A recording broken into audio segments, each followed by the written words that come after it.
finish your wine. You might need it. Now, I might be ready.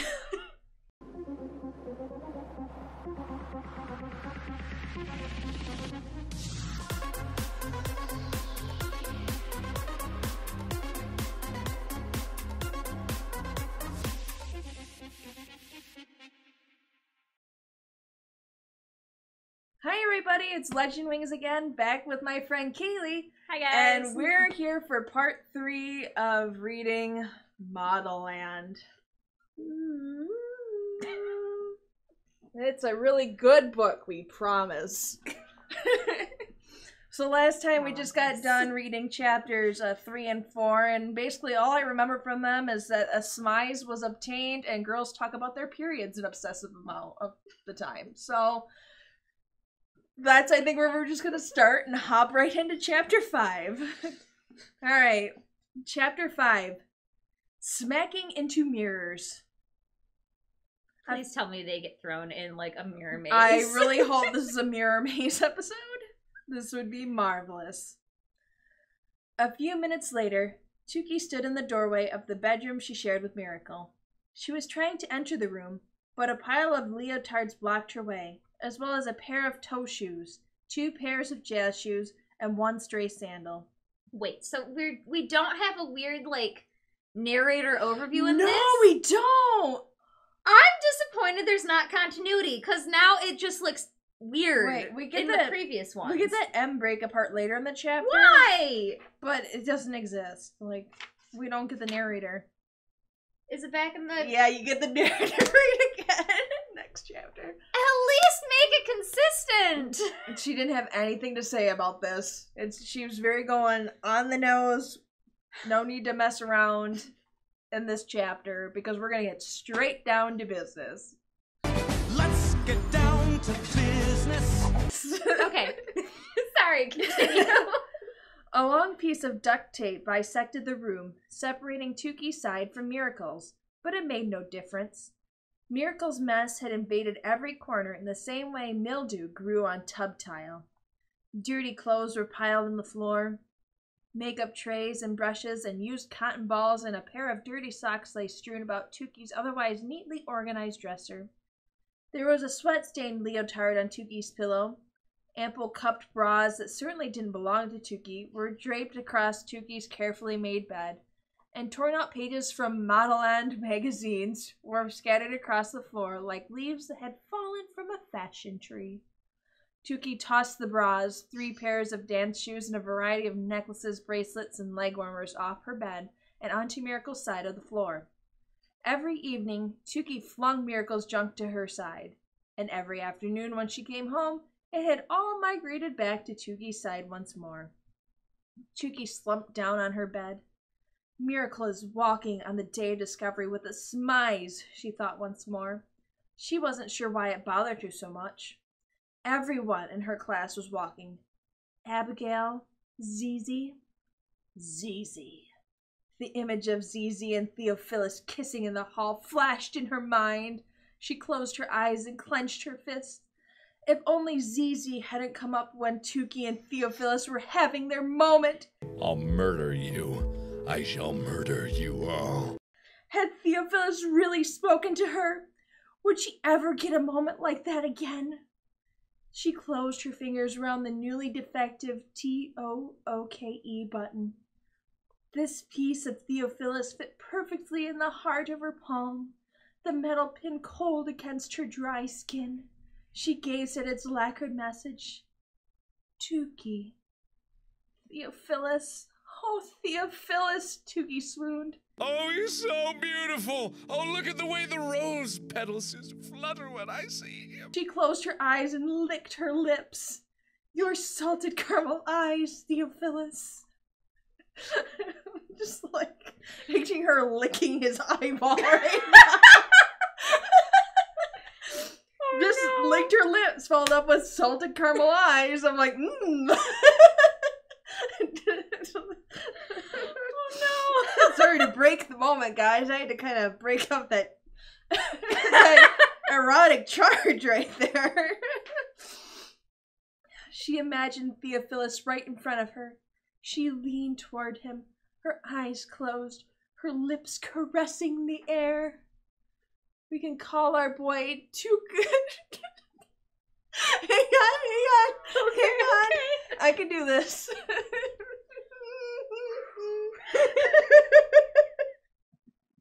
I don't think it's worse. I'm trying so hard. We can call our boy Tucophilus and our girl Foodie. She puckered, and her lips connected with a solid cold surface. Theophilus, she thought, oh yes, baby. I'm so happy you're giving me my very first kiss. What are you doing? Tuki opened her eyes. She was face to face with herself. Her lips were in contact with Miracle's full-length mirror. There, on the reflective glass, was the blurry outline of her broad, puffy lips. Tuki whirled around. Miracle stood in the doorway with one hand on her hip. Miracle's eyes glimmered. Are you making in with yourself? Tuki tucked her head. Miracle pirouetted to Tuki's perfectly made bed and flopped down on the mattress. Who do you want to kiss? Tuki turned away, clamping her mouth shut. Brian Quincy? Miracle teased. Ugh, no. Who then? It doesn't matter. Don't feel bad about not doing kissing yet, Miracle said in a teasing voice.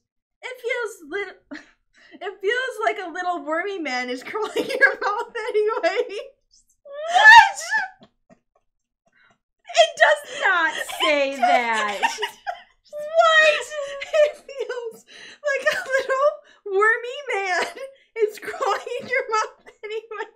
No. Good thing this chapter is short, because I don't know how much I can take. And, see, I'm glad you got this chapter.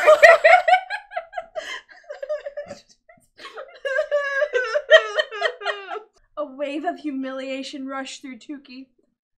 Who says I haven't kissed anyone? Okay, so maybe it's true. But is it written all over my face? Miracle sniffed. Come on. But it's okay. Doing kissing with yourself is better than doing no kissing at all, Dookie.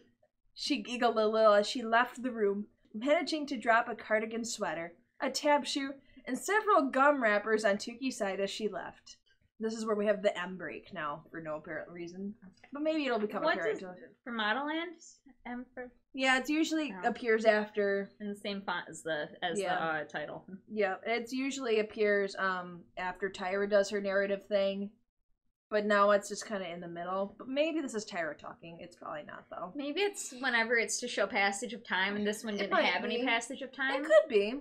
It could just You don't need the overworld narration. No, we don't need the omniscient narrator. Yeah, and I mean, I only do breaks like that if I'm switching characters' perspective. So if she's also using it for breaks, it gets kind of confusing because you kind of prep your mind, I feel like, to look for that other presence you've associated the symbol with. But I mean, it's not like I have to follow a rule. I just find it much easier to follow, I don't know. Just get rid of the omniscient narrator overview because it says the exact same thing as what the chapters just get rid do. of that and we won't have any confusion It's not necessarily needed, and no, not even necessarily. It's not needed at all. At all. Please and then get just use the break to show passage of time. And then everybody's okay. I'm not gonna say we're happy because we're not, but we're okay. I mean, I wouldn't mind the break if it was just to show passage of time. No, I would be happy in regards to that. Gotcha. But as to the rest of the story, it's still highly questionable as to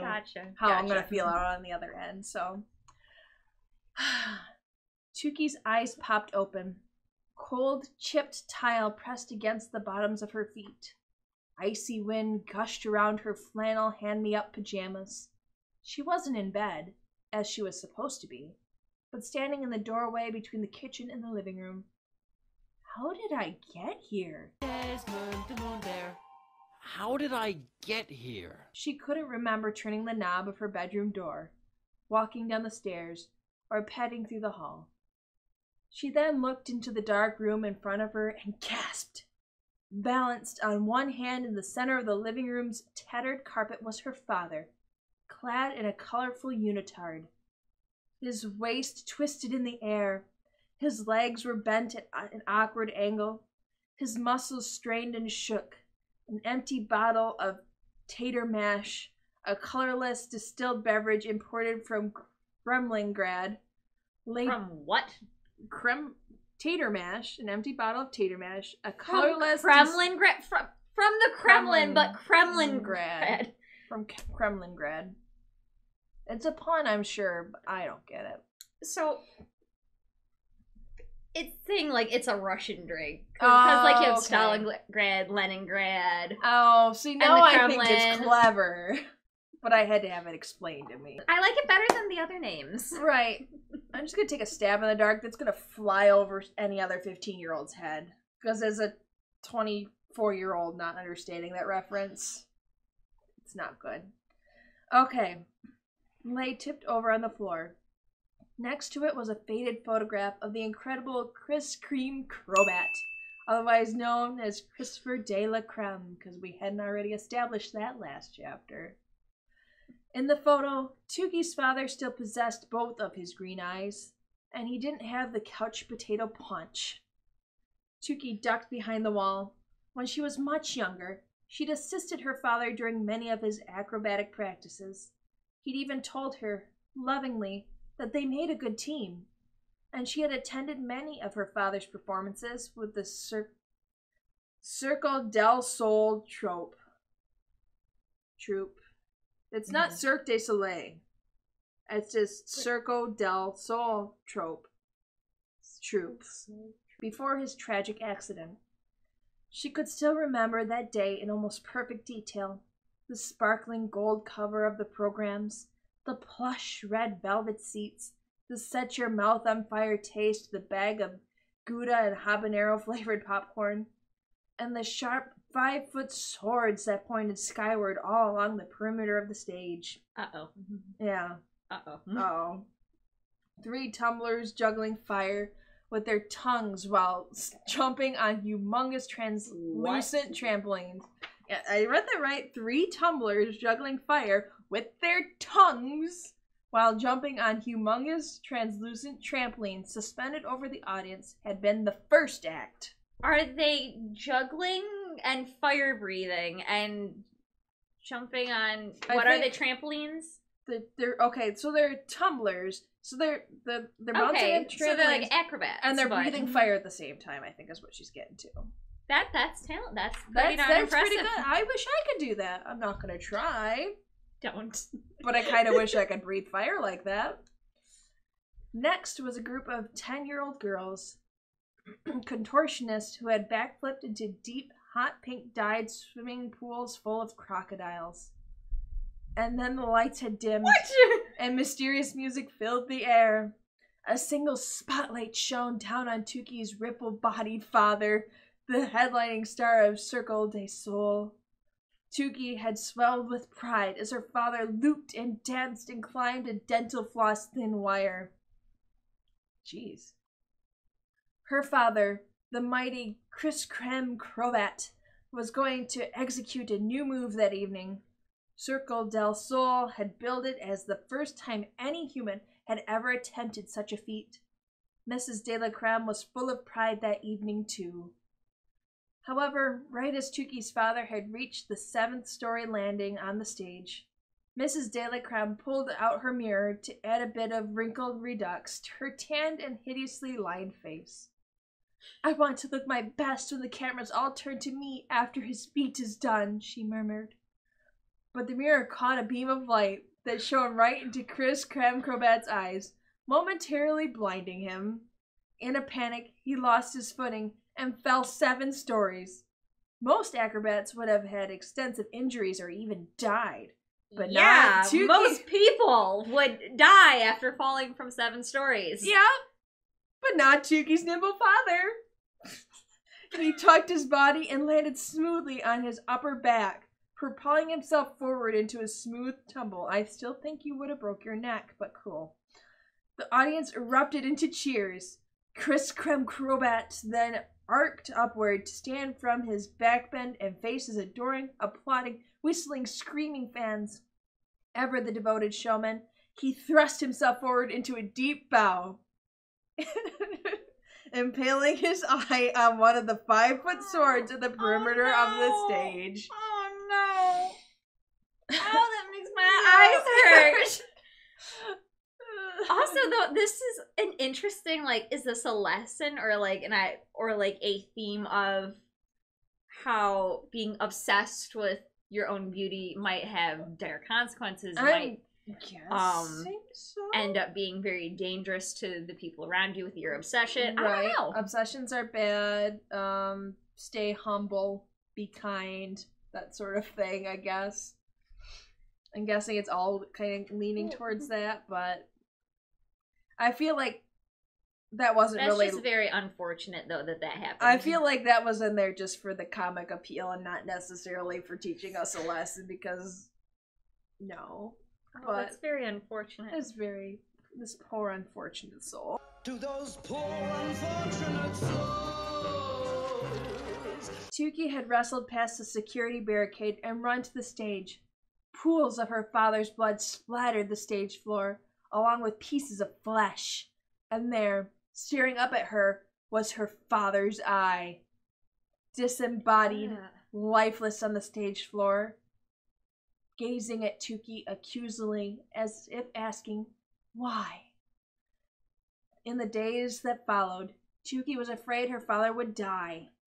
But when they'd gotten word that the blade had caused no brain or nerve damage, she'd rejoiced, which angered her mother. Don't you see? She cried in Tukey's face. I mean, Dad can't anymore, so... He has one good eye. This is the end for him. He only has one damn eye. He's damaged, defective, done. Her mother had then calmed down and held Tukey's shoulders. It was a freak accident, okay? You and I do not have any idea where that beam of light came from that made him fall. Uh-oh. Tukey had been only 8 years old, but she'd fully understood what her mother was telling her.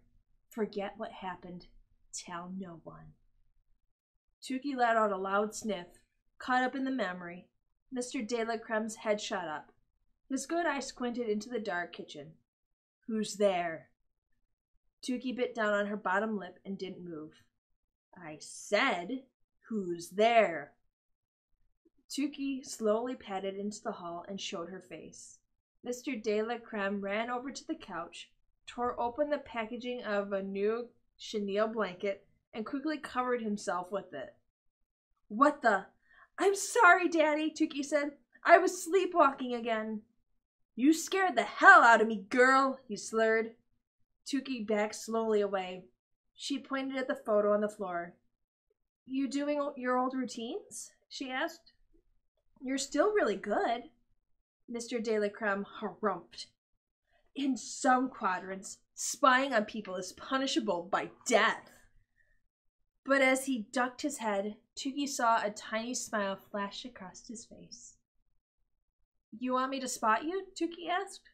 Mr. De la Creme considered the offer for a long moment. Like when you were a wee little thing? Tukey grinned. This was the first time since a tragic incident he agreed to let her help him. Mr. De la Creme got on his hands and knees once more and spread his palms wide.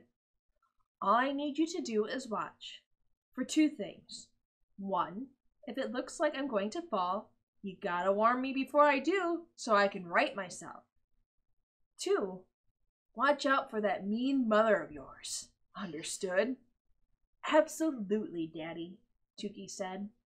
She watched as her father pressed into the handstand again, the veins in his arms bulging, his paunch shaking, sweat pouring down his face. Tukey stared at her father's flabby stomach and glass eye. Her mother obviously loved him less, or had fallen out of love completely, now that he was defective. In a way, it only made Tukey connect with her father more.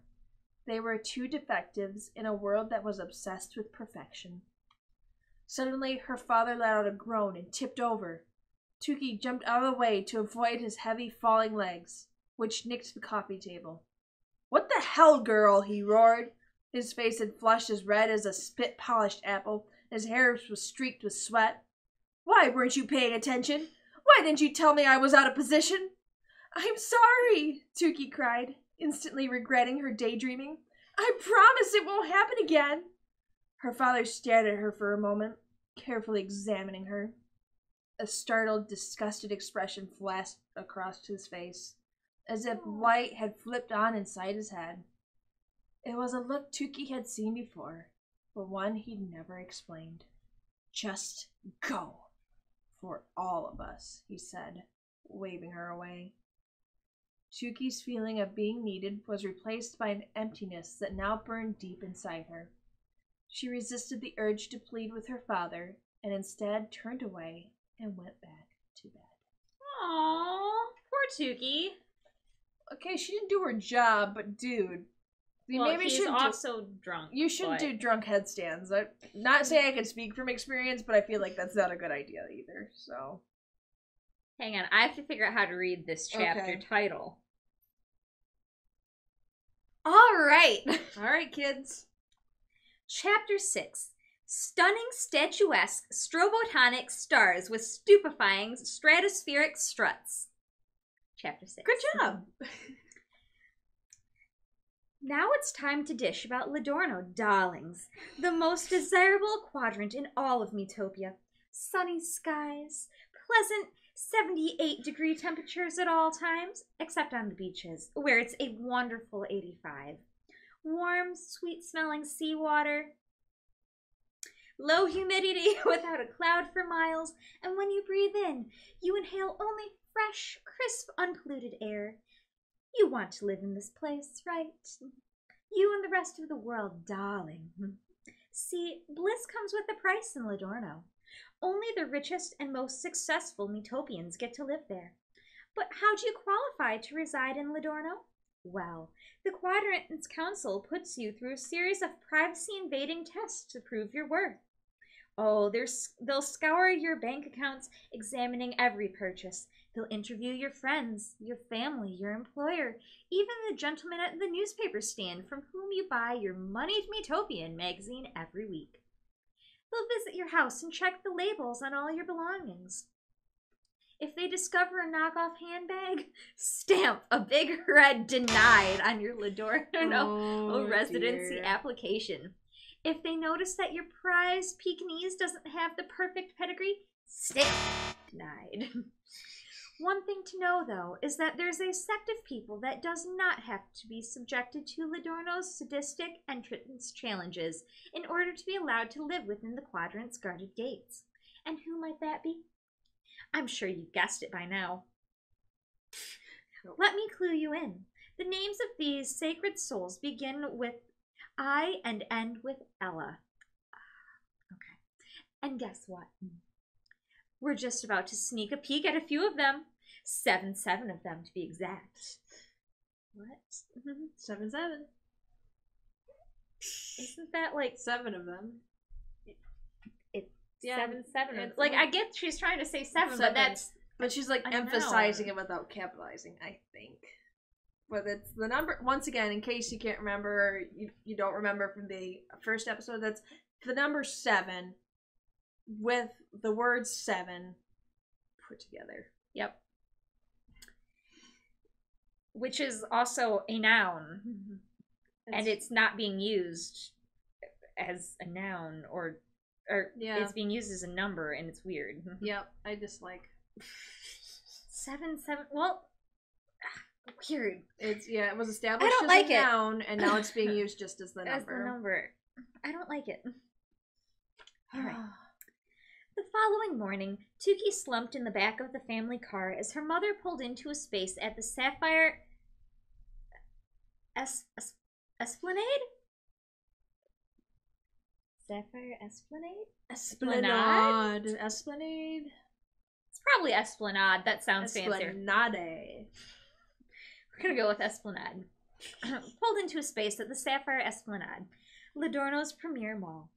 As she walked to the entrance with her mother and sister, Tukey was sure everyone was staring at the unusual de la creme trio. One of them was a stunning blonde girl who was so beautiful it was difficult to look at her for too long. Another was a woman with a tan-skinned, nubile body, but the face of a pretty monster. A what? What? I've never seen that word. I don't think nubile. Nubile.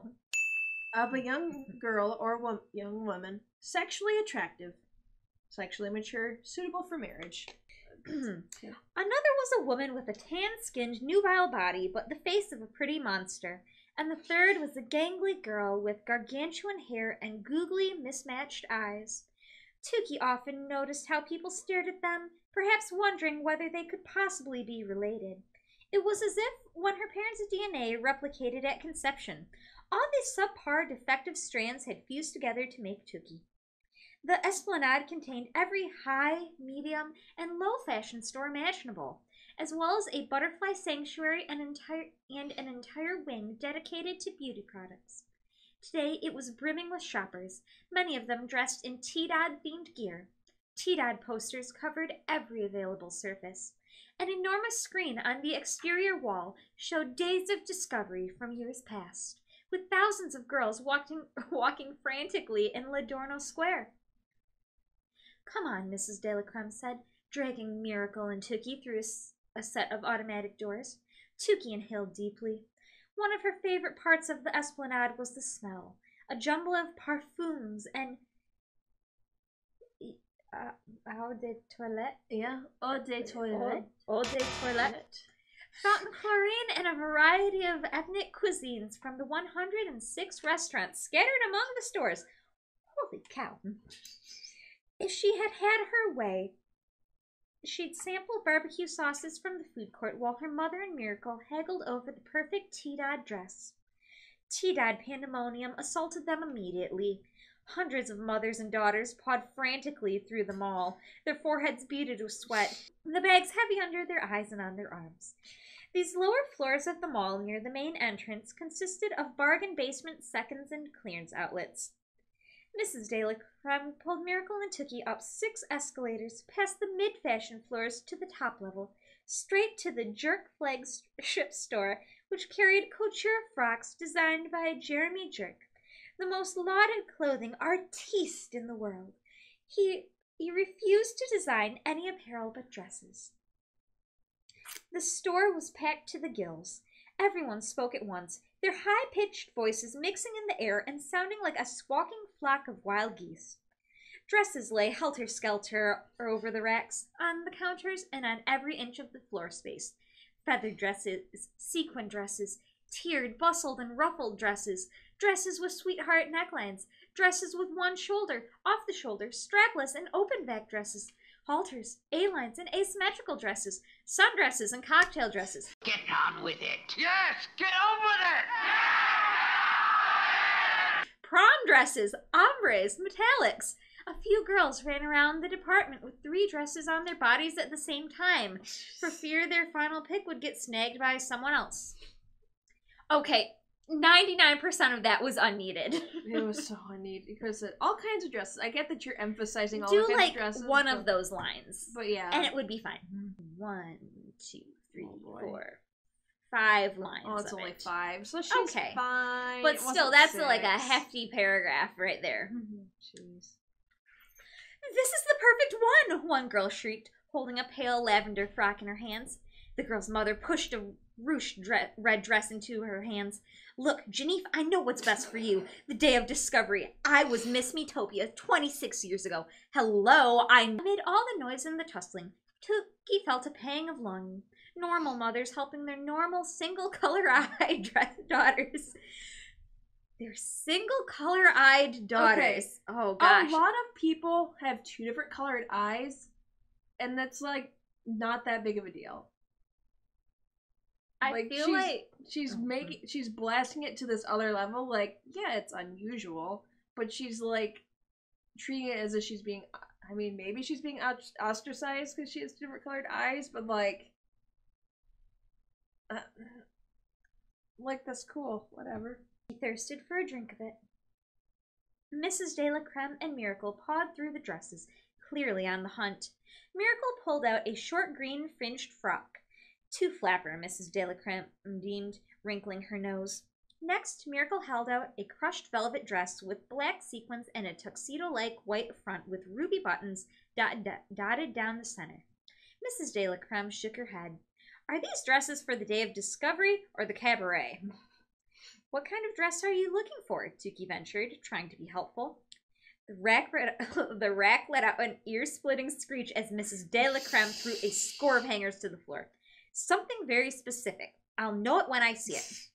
Miracle must wear an original, and it must not clash with the smize. Maybe you shouldn't go shopping at a store if you want an original. I just don't know. What about pants? Tukey suggested. Now, that would be original. Pants? Mrs. de la Creme stared at her in horror. Pants are not majestic. Then Mrs. de la Creme's gaze clapped on something across the store. There, she said, moving towards a nude-colored strapless gown with tons of tulle. She pulled it off the rack. Though it had a jerk label on it, there's another label that said vintage. Tukey knew Mrs. de la Creme would drop it immediately. A vintage dress was as bad as a ripe banana, an object way past its expiration date. But instead, she pressed the dress to Miracle's body. Yes, Miracle, this is it. I can feel it in my gut. After Mrs. de la Creme had paid for the dress, they left the esplanade and exited onto a street teeming with vendors hawking Day of Discovery souvenirs.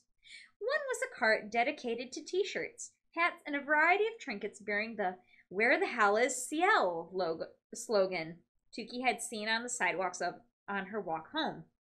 Tukey paused, staring longingly at the Intoxibella's face on the cheap t-shirt, beguiled by her hypnotizing matching green eyes.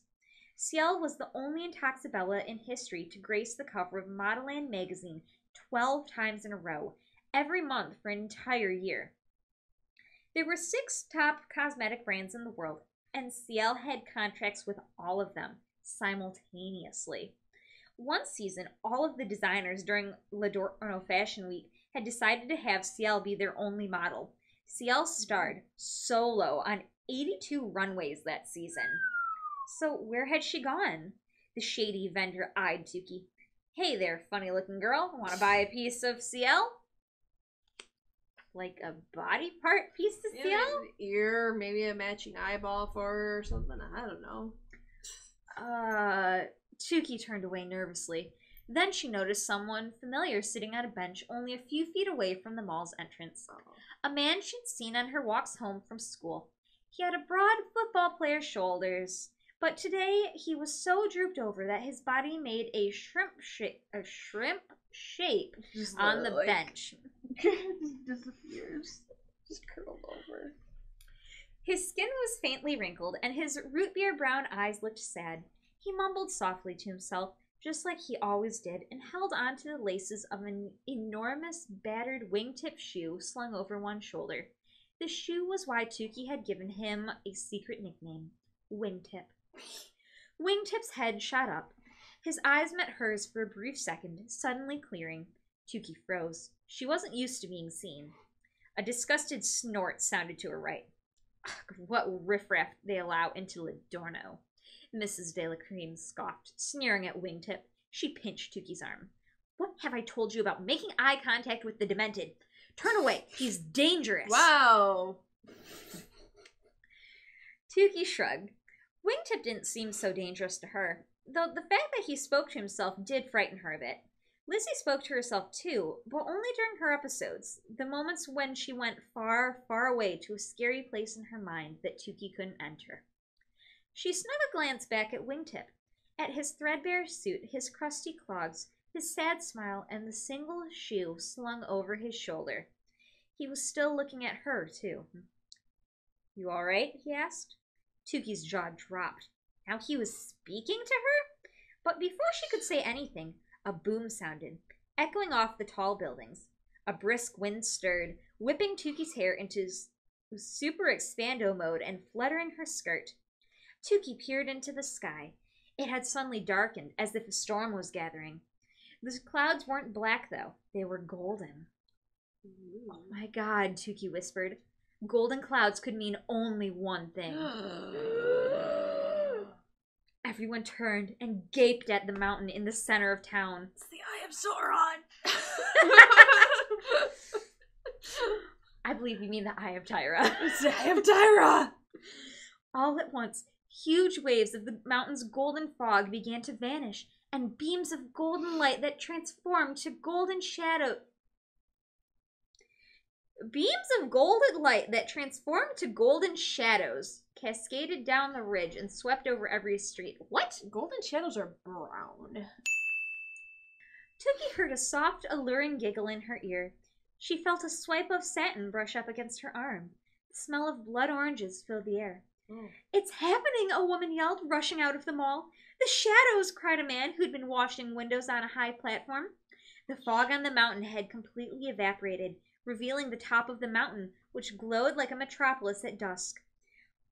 Hovering above the mountain was an illuminated eye with its smized flourishes made up of millions of birds from a myriad of species. Wow. What?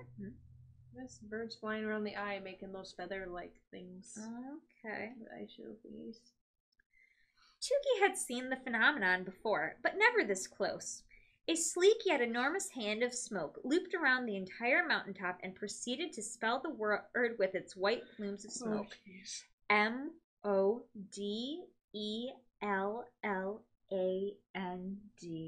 Spelling is fun, kids! Hey kids, spelling is fun!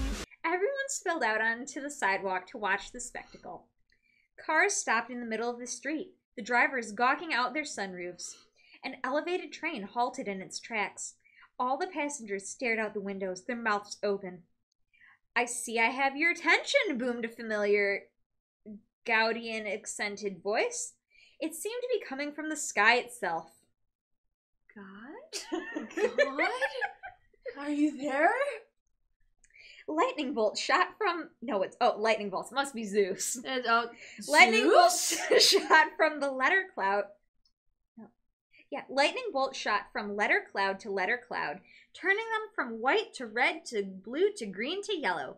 This is the Belladonna speaking, the voice continued. Okay, so I think this is really like the Wizard of Oz kind of a thing going on. It's Tyra's literally sitting at the top of the mountain with her machinery, and it projects this eyeball so she can strike fear into all the people she's captured here in this place called Model Land.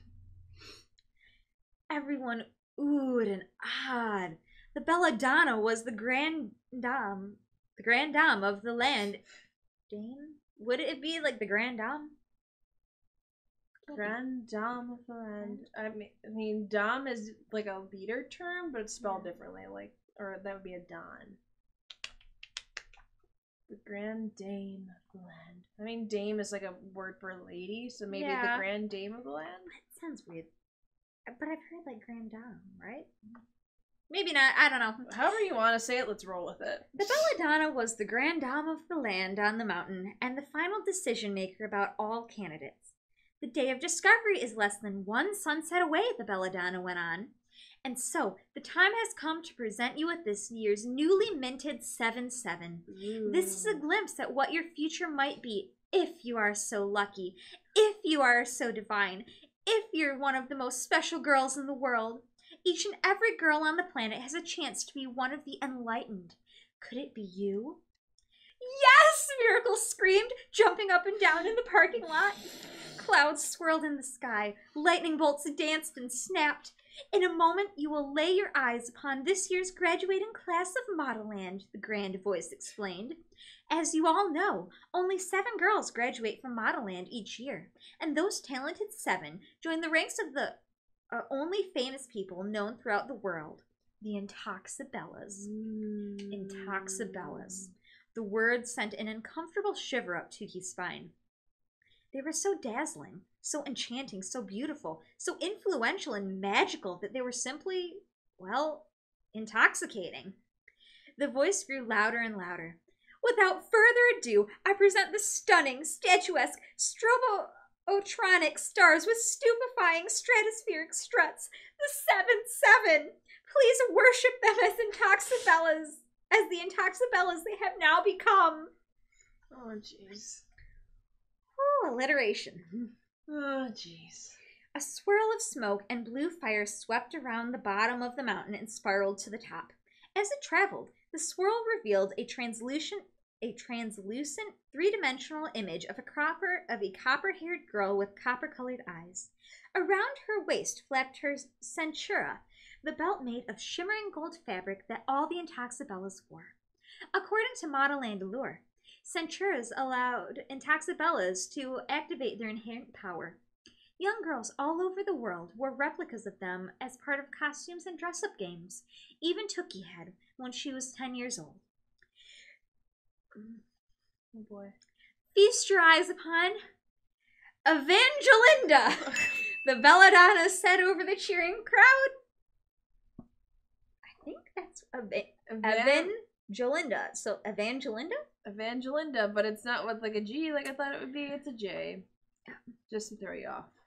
The image of Evangelinda expanded from the fiery bottom of the mountain to the misty top. The luminescent eye hovered above her head like a golden crown. Evangelinda's power? Power. Chameleon!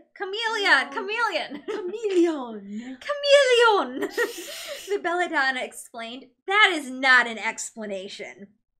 And then Evangelinda's appearance changed a dozen times over the course of a few seconds. Long hair, short hair, copper-colored, blonde, brunette, almond-shaped eyes, then dove-eyed, plump lips, bow-shaped. Her physique morphed too, from a thin frame kissed by an hourglass to one with defined musculature. Then Evangelinda shook like a dog, removing water from its coat, and her copper hair and eyes returned, as did her original frame. Because that's attractive. The dog like shakes its head back and forth. Also, I'm thinking Tonks has come back to us. Unfortunately. I'm sorry, Tonks. Rest in peace. If I had her, I'd have a different girl every night. A man next to Tookie cried, I could stop cheating. Oh! No! Oh, this jerk. Oh, no. All these people are the worst. There's Yep. not a redeemable person in this entire series. The end.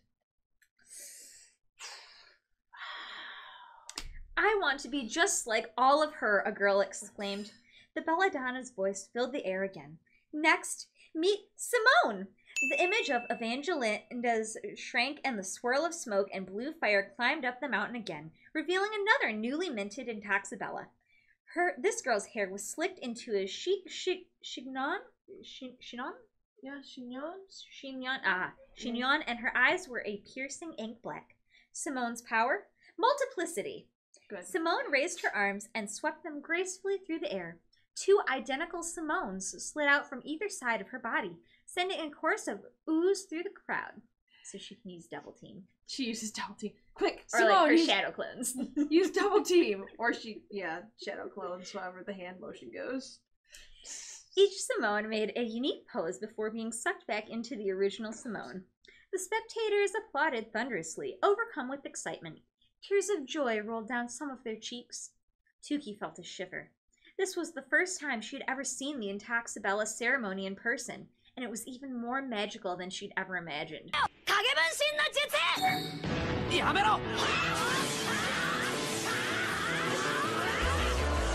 Our third Intoxibella, Bev Joe, the belladonna roared. A raven-haired Intoxibella with sky-high cheekbones and a sharp jawline appeared above the crowd. Bev Joe's power? 30 never. It's one word. Yep. 30 never. Oh. When Bev Joe ages to 29, she would begin her next year looking again like she is 17 until she reaches 29 again.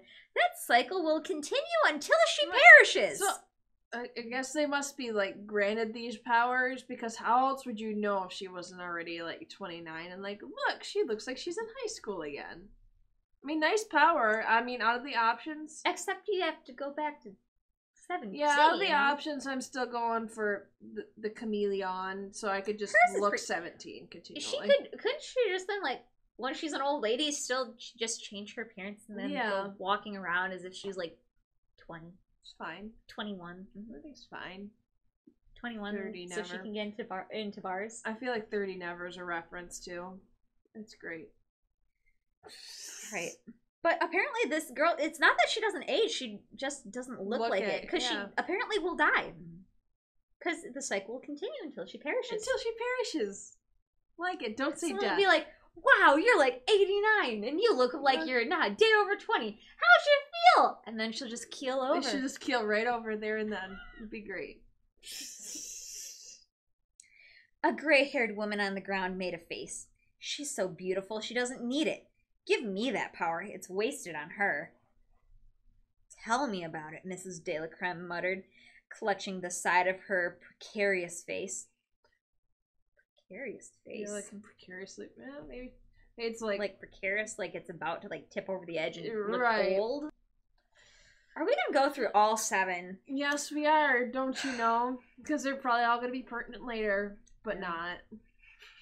Our 4th Intoxibella, Limora. The Smoky Mountains swirl reveal a dark-haired Intoxibella with seductive, narrow eyes. Her power? Excite to buy, the ability to sell. Oh, good lord. Limora made an inverted V with her hands, then thrust the point towards the spectators. What thrust Wait. the point to... Okay, so wait, what'd An she do? inverted V Inverted V. with her hands, then thrust the point towards the spectator. The point would... You can't do that with your hand. What? Oh, maybe like... No, that doesn't help at all. I look like such a dumbass trying to like... Inverted... What shape is a V? Maybe she's like, peace! Like an anime style move where she just whips it out and she's like, buy this! Tookie touched her hair, acutely conscious of how wild it was. Chevemal? Tookie... Chevemal. Chevemal? Tookie suddenly said aloud, feeling like an alien invader had taken over her thoughts. Oh, good. I need it now. Oh, good. Beside her, Mrs. Delacreme patted her face. I should pick up some more wrinkle redux. And similarly, everyone around them murmured other names of skin products, clothing brands, and diet soft drinks that they suddenly craved. That's a really useful power. That is very... Maybe I want that. She's got, like, the most powerful, like, power out of all of them. So far. You will always have a modeling contract. You are set for life. Just because jeez. people will always buy from you. always buy from you. Yep. Gosh, you could sell them anything. She could do anything she wanted. Who needs these like look young powers when you have the money? You need $1 million house. Buy this $1 million house. Thanks. please. I get a great commission. No. Anyway. Gentlemen, get ready for our 5th Intoxibella. Meet Cindeezy. The swirl unveiled a platinum blonde with hazel eyes whose body swayed in a hypnotic dance. I've forgotten all of these guys so far. I was literally just gonna say, you're introducing to us 7 new characters that are probably hardly ever going to have plot relevance other than like, oh, it's so-and-so, or like, they're like mentors or something. They're probably not gonna see Tookie for the longest time. Literally, if you had picked normal today names, even if you got more obscure like Nova or Juniper, but if you picked things like Kate, we'd have a much easier time trying to remember and keep these girls straight than if you started taking 3, 4, 5 names and putting them together and expecting us to understand. The only one I remember is Bev Joe, just because I it's like so different Bev from Jo. everyone else's. Thanks, Bev Joe. Because in this world of crazy names, I can't remember Cindeezy or whoever else was there. I don't remember. There's Evangelinda. Oh yeah, Evangelinda. Because I didn't like the sound of Jalinda. Oh, it's probably like Evangeline, but Evangelinda. But Evangelinda. The swirl unveiled a platinum blonde with hazel eyes whose body swayed in a hypnotic dance. Cindeezy's smile was blinding, and her centura undulated towards the crowd in a come-hither fashion. Her power, the belladonna teased. Yeah. Seduction. Oh my.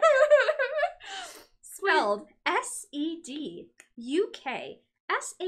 SEDUKSHEEON. Seduction. Yes, that's probably how While it's supposed she's to be like said. moving her hips and thrusting them at the crowd, like a belly dancer style. As Sindisi's hair blew in the wind, all the men in the crowd stared. Yeah. I'm ready to sin with Sindisi right here, No. right now, one of them yelled. No. Why? No. I'm Wow, what a- hurting. I'm hurting. Every part of my brain hurts right now. Well, don't get too carried away because Oh. there's still another two of them. Oh no. They're gonna get worse. Our sixth in Taxabella, Katucha, said the belladonna. Dude, she got some butt powers. or I don't something? know. A cocoa-skinned, large-eyed beauty with close-cropped hair spun in the air, unlike the other Intaxabellas who wore the most fashionable couture. This Intaxabella wore an outrageously mismatched, tattered blouse and skirt combination. Her power is 6 sensa, Oh. a remarkable, supernatural 6th sense. Wow. Katucha can see into the future of fashion, which means this unusual outfit will be on your body next year. Oh, and because she's wearing it. Exactly. This is the future of fashion. Well, duh. Because I'm wearing it, and so you're all gonna follow me anyway. That's not power. That's not a power. This is like an everyday thing with models and stars and the public. Literally, It's like this in Mean happens. Girls when the most popular girl gets her shirt cut and then has her boob hanging Yeah. out, and then the next day Yeah, everyone everyone shows shows up up. because they're just gonna copy her Exactly. because she's the most popular. That's the same thing as what's happening here. That's not a power. It's not a power. Well, it is a power, but it's just an everyday power. That's it's not a nothing magical really that power. special. That's not a magic power. She could just be making up crap. I would. Are you kidding me? I would Pick wear whatever you want to wear, or say today I don't feel like getting ready. In a month's time, pajamas are gonna be in. Everyone Yeah. will wear pajamas everywhere, and then it'll just be perfect because you won't have to be all fancy every day. Perfect. Katucha can see into the future of fashion, which means this unusual outfit will be on your body next year. Oh, and did I mention that Katucha has enhanced sight, hearing, touch, and taste and smell? Okay, so there's a little bit of there's magic There's there. some magic. See, so this other whole thing isn't that's just BS. That's just completely. It's just not- BS. She's just using those other 5 senses to go, huh, I feel like this now. So should everybody. Wow, Tuki murmured. She wouldn't have Wow. minded having all those powers. As Katucha faded back into the atmosphere, Oh boy. the belladonna cleared her throat. Unfortunately, once again this year, Modelland has not produced the ultimate Intaxabella, a 777, a girl possessing all 7 powers. While this is disappointing, it by no means should dull the adoration you give our last newly ordained Intaxabella of the evening. Wait, so there is a 7? There's a 7, But she's not there's- a triple 7. Which, I wonder what character in this book might ever become a 777 because we've just pointed out that we haven't had one of those in a long time. You think Miracle's gonna claim that title? She might have Oh, this this one. name. Oh, no. Okay, no, that's not a name, it's a power. Okay. Okay. Oh boy. While this is disappointing, it by no means should dull the adoration you give our last newly ordained Intaxabella of the evening. Completing our presentation of this year's Modelland graduates is a girl who possesses the power of teleportaling. An Intaxabella with a pixie haircut and aqua eyes whirled into view. Her name is quite fitting, the belladonna narrated. Exodus. Wait a second. Tookie shot up. Exodus? Was that a sign? The sprightly Intaxabella fell backwards into an immense hole that formed behind her and disappeared. Creamy, she vanished right before her eyes. Miracle covered her mouth with both hands. She vanished. Then, that's a good catch. She vanished. Vanished. Right, not vanished. She vanished. Right before our eyes. Then something rumbled a few feet away from Tookie. The ground split, making a jagged Z across the sidewalk. It widened and widened, making the earth rumble. "Look out!" a woman to Tookie's right yelled. "Earthquake!" The hole grew larger and larger. Everyone stepped away from it, fearing for their lives. Everyone except Tookie, who tiptoed closer to the edge. Out popped a human-sized Exodus. The glorious creature posed triumphantly, then whipped her head around and locked eyes with Tookie and smiled. "Hi there, what's your name?" she said. Tookie stared at her, tongue-tied as usual. Miracle pushed in front of Tookie. "Miracle de la Creme!" she screamed, assuming the Intoxibella was talking to her. "You're so pretty." Then Exodus rose into the sky and flew back to the top of the mountain, reappearing seconds later in immense translucent form. The belladonna's voice boomed through the sky once more. "Every girl in the world has the power within her to become a 7/7. Is it you?" Why? Because now I have to type all that out. Wouldn't it have just made more sense to just say it like a normal sentence? Every girl in the world has the power within her to become a 7/7. Is it you? We didn't need to split up every word. Fireworks burst around the Intoxibellas. The crowd cheered wildly. Several people fainted.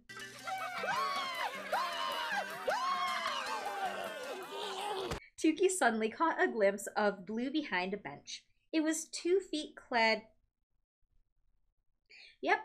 Tookie suddenly caught a glimpse of blue behind a bench. It was 2 feet clad in doctor's booties. She drew in a breath. "Lizzie?" Tookie scampered over worriedly, not even bothering to tell her mother or Miracle where she was going, since they were transfixed by the spectacle in the sky.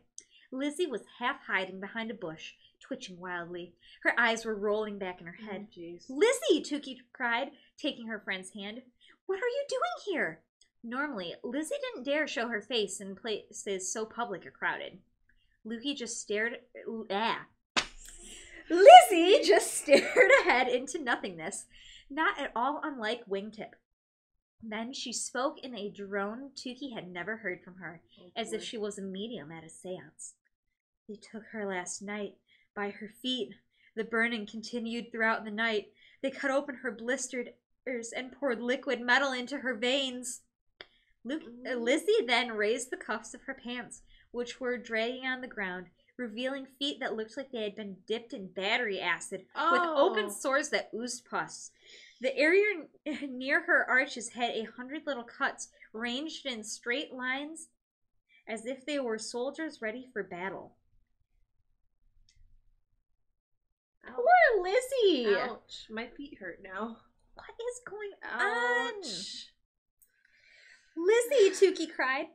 She looked around frantically, hoping someone could help her. "We have to get you to a hospital." Lizzie shook her head violently. "No, I don't need a hospital. They'll kill me. Yeah. But I do need you, Tookie." Tookie clutched Lizzie's hands. "Need me? For what?" But Tookie knew what Lizzie meant. "Exodus," Lizzie whispered, oh so faintly. Tookie widened her eyes. A shiver went through her. Again. Yeah. "When?" "Tomorrow. Please." "Tookie!" Tookie turned at the sound of her mother's voice. Mrs. De la Creme was standing near the parked cars, looking annoyed. Tookie swallowed hard, then turned back to Lizzie, but she was nowhere to be seen. Jeez. So is she the teleport? So, like, are these Intoxibellas, like, just fake versions of these poor girls that are being tortured? Maybe. Okay, this is my theory. That's my theory. That's also giving Tyrell a lot of credit. I think that these Intoxibellas are just like fake, like projections or holograms, something of these girls, and the real girls are being tortured or like in so much pain, like Lizzie is, as maybe as a symbol of what things like models might have to go through. Like, it talks about like having like blisters on your feet. I imagine walking in high heels would all the time would not be very nice for your feet. Yeah. Considering I'm sick of it after about 5 minutes. That's my theory. We'll see if that's giving the book too much credit or not. I think that'd be a nice twist. It would be. All right. Oh my God, Tukey whispered, running her hands down the length of her face. Fresh tears spilled down her cheeks. Lizzie had braved this crowded part of Metopia to find Tukey. Whatever was happening to her must have been even scarier than her burns and scars themselves. It was dire. A life or a painful death situation. Exodus. Lizzie was leaving. Had to leave. And she needed Tukey to come with her. You all right? It was Wingtip. He stood behind Tukey, his face crumpled with sadness, the shoe slung over his shoulder. Oh, Tukey exclaimed. She tried to wipe away her tears. I'm fine. Then she looked away, feeling awkward. It was so rare for her to speak to strangers. Usually they didn't notice her. And her mother's warning rang in her head. What if there was something wrong with Wingtip? What if he was truly a dangerous man? What's got you so sad, little lady? Wingtip asked. Tukey shrugged. It's nothing, really. I'm not supposed to look at you, let alone speak with you. All right. He chuckled. Nothing I'm not used to. Why'd you talk to yourself? Tukey blurted out, then clapped her hand over her mouth, fearing she'd been rude. Okay, that is a lot less weird than saying, really, I'm not supposed to look at you, let alone speak to you. Yeah. That's fine. Apparently it is, but Wingtip didn't look bothered. Little lady, when your world has been ripped right from under you, you tend not to trust much of what anybody says. Anybody but yourself, that is. And I do a good job of keeping myself company. Okay, confession time, Tukey said. Sometimes I speak to myself too, since nobody else does. It'll stop you from going crazy, Wingtip chuckled. Crazy? Ha! My mother says you're crazy. Oh, does she now? Well, maybe you should listen to your mother. Mother knows best. Mother knows best. Listen to your mother. It's a scary world out there. Nah, I think you're a little more sad than crazy. Smart little lady you are. The man fiddled with the laces of the shoe slung over his shoulder. I know why I'm a sad sap of a man, but why are you crying? Because it hurts? What hurts? Don't mind me as I about fall off. What hurts? Everything. I can relate to that. Tukey pulled her bottom lip into her mouth and bit down hard to keep from exploding into more tears. Wingtip leaned forward and pointed at her. You've got more important things to do than hurt, little lady. You've got a beautiful light that only a few people can see, shining brightly inside of you. A light? Tukey repeated, hardly believing her ears. Perhaps he'd said a plight instead. Or a blight. That's a mood. Wingtip leaned closer, offering a genuine smile. Go for your destiny, girl. Dream big. Take it from a sad and crazy man who talks to himself. Everyone's entitled to dream, you know. Even you. Tukey looked away. Dreaming is dangerous, though. It just sets you up for disappointment. He gave her a shocked look. Who gave you that idea? Tukey ran her tongue over her teeth. My parents, she almost said. As more fireworks exploded in the sky, Wingtip sighed. Little lady, if you don't dream, you'll wind up not just talking to yourself, but answering your own questions, wearing last week's clothes and walking around with a shoe over your shoulder. He rose, slung the shoe onto his back, and gave her a nod. I'll be seeing you. And then he slipped through the crowd, the old Wingtip shoe bouncing against his back. Tukey watched him for a moment, awestruck. How dare you abandon us! Come on. Tukey turned around and saw her mother standing behind her, Miracle's jerk garment bag in her arms. You dropped Miracle's dress on the ground, and the crowd traipsed all over it. What were you doing all the way over here? Tukey quickly scooped up the bag from her mother's arms. I'm sorry, Creamy. I was just... She gestured at the fervor around them, searching for an excuse. It's just, hard not to get caught up in this. Mrs. de la Creme blinked at her. A cruel smile spread across her face. What does all this matter to a girl like you, Tukey? Tukey swallowed. Normally she would have wilted, turned away, and told Creamy she was right, but it suddenly felt like she'd just put on a steely coat of armor. Exodus, she thought. Everyone's entitled to dream, you know, even you. You'd be surprised, Tukey said, emboldened. And then she turned away. Standing up to her mother, good for her. Go, Tukey, go. Yay. That was a long chapter. Because it was like 7 pages of people's names that we will never recall. Yep. And she's going to expect us to remember, and we won't. Yep. Now, I'll remember Bev Jo. I remember Bev Jo. Bev Jo's a cool girl. What can she do? I don't know. I don't remember. Bev Jo.